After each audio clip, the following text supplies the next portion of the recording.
who I'm married to Jesse, and he is just one of those patient and stable men, which I'm super thankful for, and we've been married for almost 15 years. We'll celebrate that in July.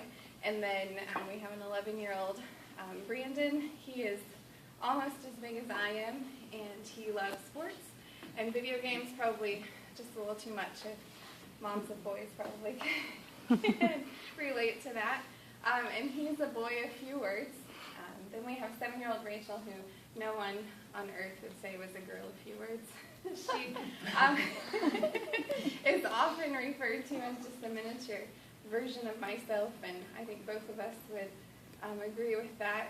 We both, down to our love of lipstick and shoes. She was 18 months old and with her dad at Walmart, and in the cart, and I had sent him there to get sandals for her, and he wheels her into the aisle, and she goes, "Ooh, shoes." He comes home and he says, "I'm in trouble. I've got 2 of them."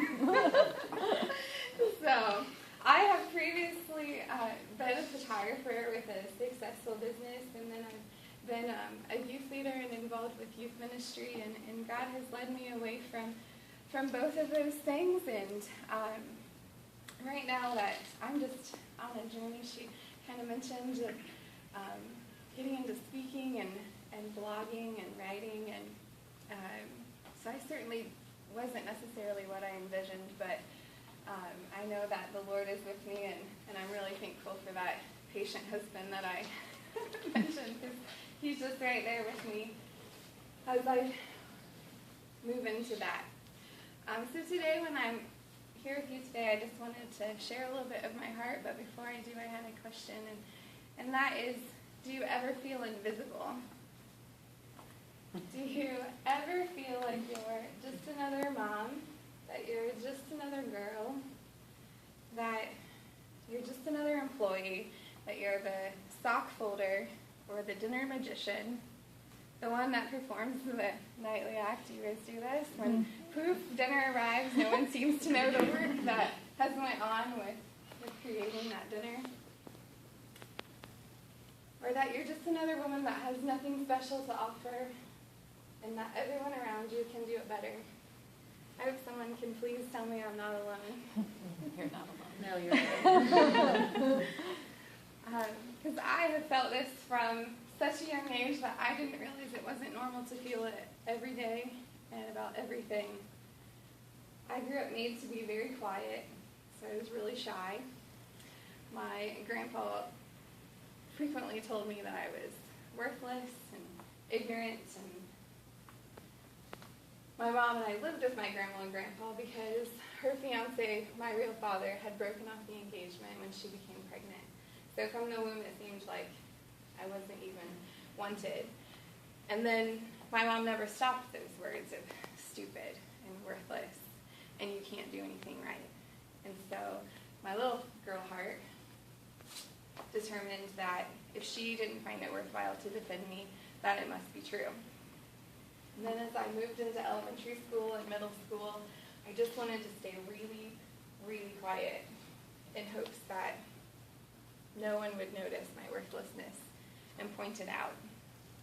I had friendships, and they seemed to break up with me, and boys never seemed to look twice at me until one day a boy noticed me, and I learned very quickly what I needed to do to keep him and what the one thing he wanted. And as you can imagine, that didn't last. And then about that time when boys entered my radar is when I was introduced to Jesus. And unfortunately, my first introduction to Jesus wasn't one of friend and healer and seeker of my heart, but one who set really strict standards and had really strict rules that I could never measure up to. And so, once again, just another area of life that I couldn't measure up to. But Jesus, in the fashion of only Jesus can, he kept pursuing my heart, and he kept wooing me and showing me that, yes, I couldn't measure up, but through him and through his grace that I could. And through his love, I wasn't invisible anymore. He gave me true beauty. Audrey Hepburn describes true beauty as in a woman is reflected in her soul. It is caring that she lovingly gives and the passion she knows. And that is what he gave me. Through his plans, I was introduced to a boy, and that spent 17 years so far showing me my beauty, and that I wasn't invisible. And while I still have many days that I still feel like I'm not enough and I'm not worthy of love, it's those days that I look into the eyes of my daughter and I see her beauty and her worth, and I realize that the Heavenly Father sees that and so much more in me.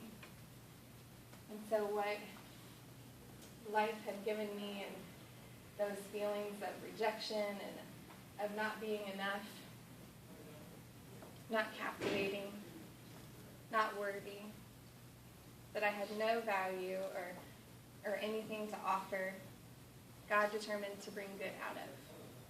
He determined to wipe away each of those labels and replace them. And the world says, worthless. He says, you are the daughter of the King. The world says, unloved. And he says, you are so loved that my son died for you. And the world says, not captivating. He says, I am so captivated by your beauty that I know each hair on your head. I know each day that you will live on this earth. And the world says, not enough. He says, I have plans that only you were created to accomplish. You are my masterpiece. The world says, invisible. He says, I see you as the captivating beauty far above the unnoticeable. Mamas, if you're here with your daughters this morning, and if you're not here with your daughter, just turn to your girlfriend that sits next to you. And I want them to see the love that you have. You might have to shuffle. I want you to do this. I want you to look at who you're with today, and I want them to see that they're loved. I want you to tell them how loved they are. How their captivating beauty isn't unnoticeable. You get to do that. Y'all love on each other. I'm afraid to move my camera. Brittany, I love you, baby girl. I love you, Mommy. You are very special to me.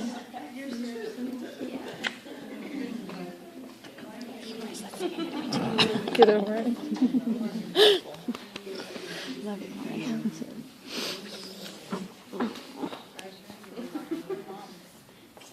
I want you to just soak that in. I want you to hear whether it was your mom sitting next to you or your girlfriend. I want you to hear what she said to you. I want you to hear that that's what your Heavenly Father loves you. Now, daughters, if you didn't say it already to your mama, I'm going to give you a chance. I want you to look at her. I want you to tell her that you love her and that you see her and that she's not invisible. That she rises above the unnoticed. I'll give you just a little bit more. If you didn't get a chance to tell somebody else that. Make your way around the room.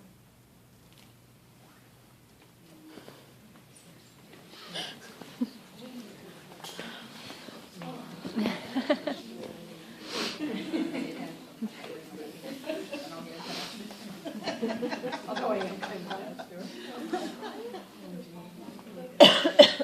And I hope that each of you know that. Each of you know that you're not invisible. You are so seen and noticed. That your Father loves you. He's so captivated by you that He has created you in His very image. In fact, He's created each of us in His image. We as women are softer, beautiful. We're relational and romantic, just like He is. For a long time, I never really thought how these aspects of myself made me like Him. I know that His Word says that I am made in His image, but I often think of the Lord as a man, and I'm most certainly not a man. I'm not strong. I don't have a hard body. I don't long to be a provider. I'm soft, and I cry at the drop of the hat. You could ask my husband that. I love beauty, and I want to be beautiful both on the inside and the outside. I'm relational. I want to sit down with you and talk over coffee. I do not want to bond with you chopping wood or hunting something down. Not going to happen. I would cry. I'm a romantic, and women, I think, by nature are created as romantics and for romance. In fact, I was watching the Disney Channel with my daughter a week or so ago, and I don't know if you remember those days, but that's what lives on my television is the Disney Channel. Isn't much else to watch. And as we're watching it, there's a little segue between the episodes, and this little puppet comes on, and he's interviewing this 4 to 5-year-old little girl. And the puppet says to the little girl, "What will your wedding be like?" And she, with no hesitation, none at all, "Well, there will be horses, and I'm going to ride in on a horse."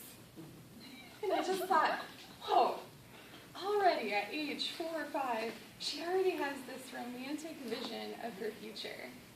We are created like that. And I had never really thought of how these things made me like God's image. But when this thought just was revealed to me, I could hardly believe it. But after all, when you think God paints amazing sunrises and sunsets, I will vouch and speak for the sunsets. I rely on the words of others to speak for the sunrises. I don't see too many of those. I'm a night owl, not a morninger. I'm not an early riser. But then I think of all the flowers and the trees. God didn't just create one, and He didn't just create one in one color. He has hundreds of these. And then I think of the stars and the galaxies and how they go beyond even what we can see here on Earth and even what our technology allows us to see. Like, He paints because He loves beauty. That's how I think of nature. I think of it as God painting, and He just paints and creates this beauty. He loves beauty. And then Jesus, He had aspects of mercy and tenderness, and He was so relational as He sat with the woman at the well. In John 4, it says, Jesus was tired from a long walk.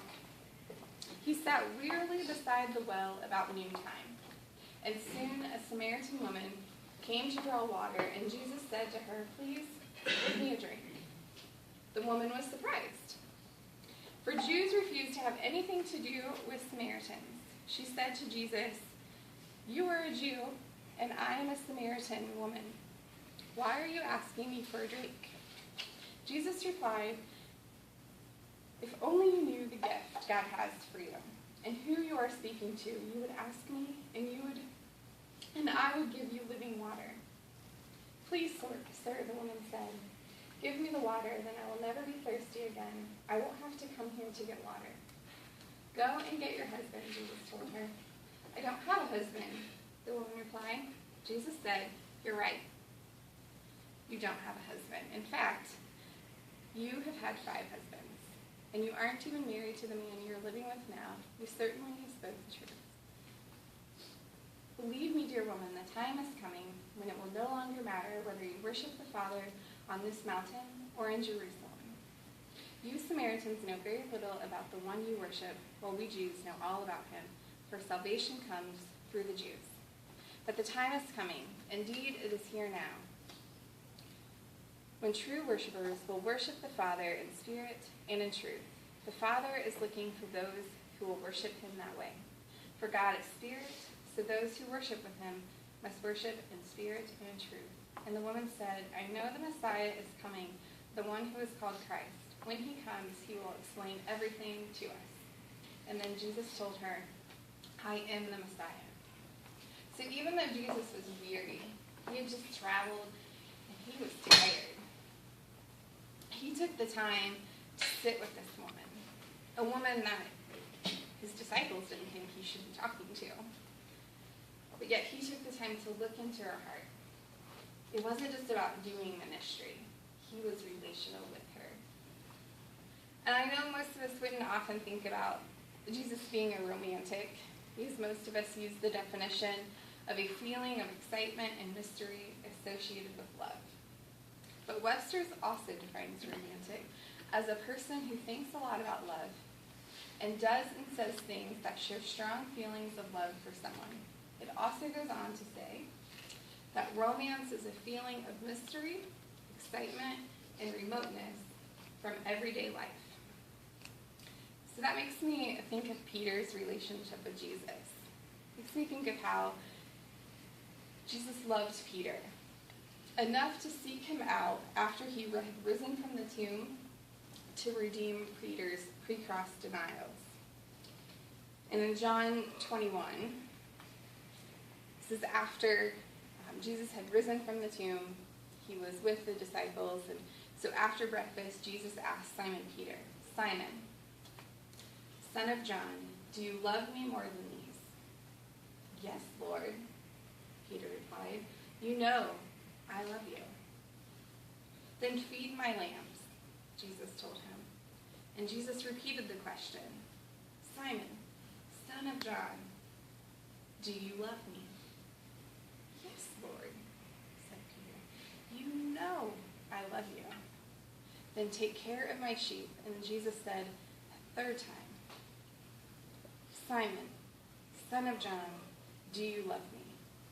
And Peter was hurt that Jesus had asked a third time. And he said, "Lord, you know everything. You know that I love you." I love Peter. He is probably one of my favorite men in the Bible. And I wonder, how long did it take him to realize what Jesus did? What Jesus, he asked him 3 times. And every one of those, each time, just wiped out that denial that Peter had cried and uttered just days before. I think Peter is like me. It probably takes a little bit for that too. That's what he did. And then I think of how Jesus takes the ordinary out of my life, how he creates that excitement and mystery that no chick flick could recreate or recapture. I'm sure most of you would say the same thing. And God makes it so evident that he understands our heart, the way he woos us, and he keeps reminding us of our beauty. How he makes us like a phoenix that just rises above the unnoticeable. You, each one as you sit here, are so far above the unnoticeable. But in case you're like me, you need some examples. You need proof of how God seeks out women, making them no longer be invisible. How he reveals their true beauty. their captivating beauty that rises above that unnoticeable. Well, I want to first introduce you to Lydia. She can be found in the book of Acts. She's in chapter 16 and a couple really short verses, 13 through 15. The word tells us that she was a businesswoman. She was a seller of expensive purple cloth. So she was something. But she was so invisible to the Lord that, see, Paul had plans on his missionary journey to head, he wanted to go to Asia and spread the word. And God had other plans. He says, no, you're going to go into the town of Philippi. And so as he goes into the town and he is walking along the river banks, he comes across Lydia as she is leading a group in prayer. And so this redirection of Paul to cross paths with the very invisible Lydia helped to spread the gospel across Europe. That then results of today. Very invisible Lydia. Or how about the beauty of Esther? Her loyalty and her dedication that didn't go unnoticed by the Lord. She risked her life for her people. And she used her physical beauty that was for a purpose greater than her own, greater than herself. But in case you're thinking, those are so long ago, how does that apply to me today?